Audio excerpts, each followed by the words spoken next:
Alright, this is a very quick video review of the Google Nexus 7. I wanted to show a quick video of some of the changes they made in Android and then give my reasons for purchasing this device and would I recommend it.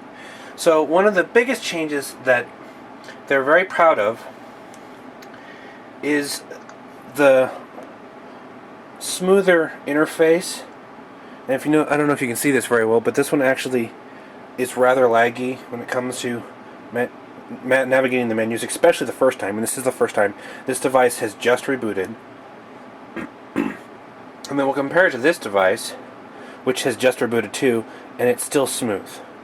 So that's one of their very popular claims to fame, one of the things they were very proud of in the latest version of Android. The other feature they're very happy about is the Google Now feature. And basically what it's supposed to do is give you relevant information about things you've been searching for in Google. So if you do a search for a road trip, it'll kind of give you traffic information. It tries to give you relevant information on what you're going to be doing or something based on your Google searches. And the other thing they've kind of refined is it's asking questions. I know there was a commercial out that the person asks how far away is the moon and it gives the answer. I actually tried that one, it doesn't work. But some of the stuff it does store in its database, it actually does answer. So we can ask a question like, who founded Apple?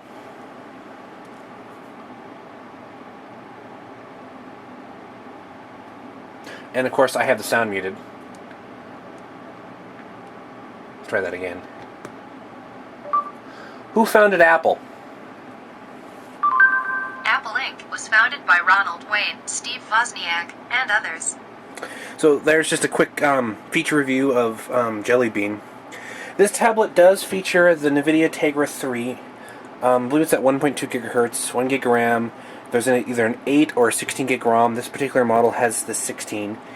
It doesn't have any expandability when it comes to storage, which is kind of a downside. But we can take a quick look at the ports on here. We've got the front-facing camera. The top has nothing but a microphone. This side has the power button, the volume rocker, and nothing else.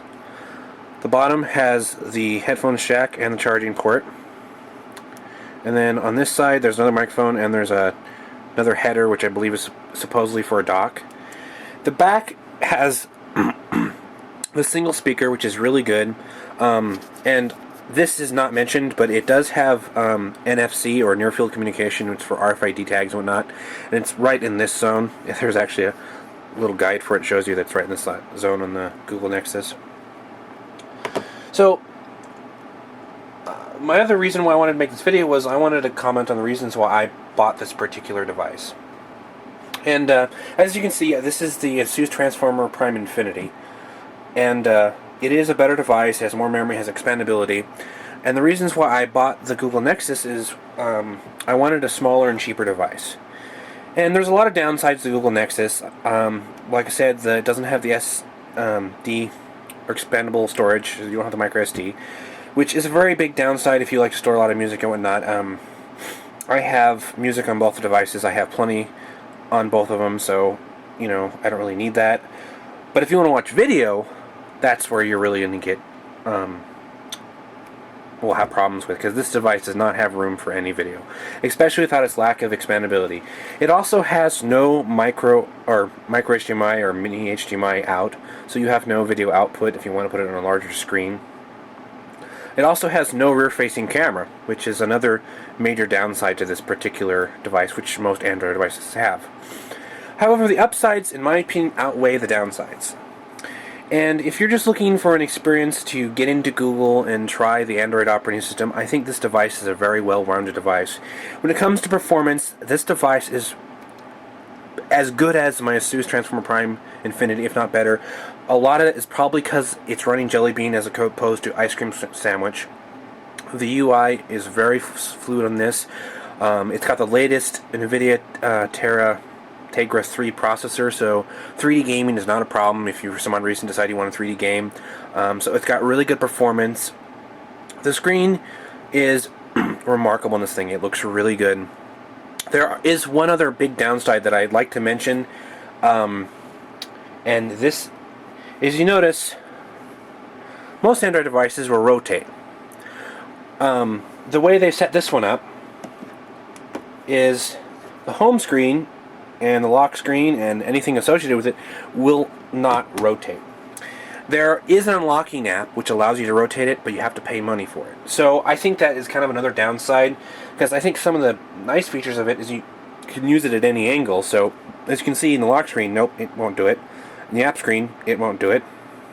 But if you open an app like, let's see here, the calendar app, there we go. So you can see you open the calendar app and it will rotate for you just fine. So it does have the rotation abilities, and you've got, of course, you've got the slightly different UI. So when you've got notifications, you can flick them away like this. This is the rotation lock button, so you can set it so it never rotates unless the app forces it to. And of course, you got the settings, and you can go down here and you can go to About Tablet, and then you can see it. Let's see here. Yeah, Android version 1.1. And of course, you know, this is the mini game everyone's excited about. You flick the jelly beans off the screen. So, if you're just looking to get a quick Android experience for a low price, I think this is a great device. 8 gig of storage for $200. It'll get you most of the game, or get you some good gaming experience. It'll get you a lot of apps. As long as you don't want to put music or video on it, it's great. There are video streaming services and music streaming services, like Amazon has a video streaming service. The Google Play Store lets you stream their music, but again, no 3G connectivity or 4G connectivity, so unless you're near an access point, it doesn't help you. But it is possible to stream video and audio to it. Google Play Store has video as well. There's also Netflix, although Netflix doesn't seem to want to work on any of my devices. I don't know why. But anyway, I'd recommend this device to anyone who wants to go ahead and just jump in on the Google market. This is their first tablet and you don't know if you really want to do it. I'd say this is a really good start. If you're a little bit more hardcore, I'd probably suggest you actually pick up an Asus Transformer or something on one of the larger tablets. I feel like the real estate is kind of better for it.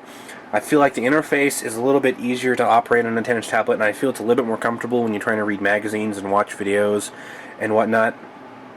This is a great screen, but when you're trying to read like the Google Play books, you actually find yourself zooming in and zooming out just to read the pages. But the Play magazine does have the ability to go from the full screen page to just do the smaller just the text, so you can flip through it. And you kind of have to do that on this device to read. This device you don't. The other thing is PDF performance, which I will recommend both devices for. The PDF performance on this is great. I suspect it has something to do with the Jelly Bean interface, but PDFs, same problem. You end up zooming in more on this device to read it than this one, and it's not because of the screen resolution. It's just because it's a smaller device. This is a 7-inch device. This is a 10.1-inch device. So, you know, if you just want to get involved in Android, just, you know, learn something about it, this is your first try, I'd recommend this device. If you want to be more serious and do reading and video watching and other things, I'd recommend this larger device. I think the benefits outweigh the negatives. Unless you kind of want something compact so you can fit it in your bag, then this device would work great. I use this device a lot. I use it as much as this device. There's certain things I prefer this device for because I do have the included keyboard, and so I get the touchpad and all that other good stuff. So again, I think it's a matter of choice, but I think I'd recommend this device to anybody who is curious about Google. Go ahead and pick up a Google Nexus 7. I don't think you'll regret it. There's a couple problems with it, but I really honestly think that the positives outweigh the negative. It's a really affordable device, and it's a great way to just jump into the Android world and, you know, get acquainted with Android. You know, you can get some older devices like the Asus Transformer in the original version for about $200 to $300, depending on where you pick it up. But I think that getting the NVIDIA Tegra 3's performance and the UI performances of the newer Android, I think the best way you can experience Google is under Jelly Bean with this device. So I think if you really want to get into it, start with this device. It's a really good device. It's a really good introductory device. It's got the downsides, like no expandable storage, no camera on the back, but overall, I'd recommend this device to anyone in a heartbeat. I can't recommend it enough. I decided in one night to go purchase it just to see if I could recommend it, and right now, I can tell you right now, I'd recommend this device to anybody that just wanted to get a Android device. So again, this has been the Google Nexus 7. Here's the box it comes in. It's kind of plain. I know I didn't do an unboxing video with this. And just your tablet sitting on there, and underneath is your accessories, so it's not too fancy. But neither were my transformers. So, oh, and one more thing I will mention, that I did do a video review on my ASUS transformer, and I did complain about the speaker quality on this thing. And the speaker quality on this is still not as great as my original transformer, but this is actually an improvement over this device. So listening to music without headphones isn't too bad. I think watching video without headphones is possible.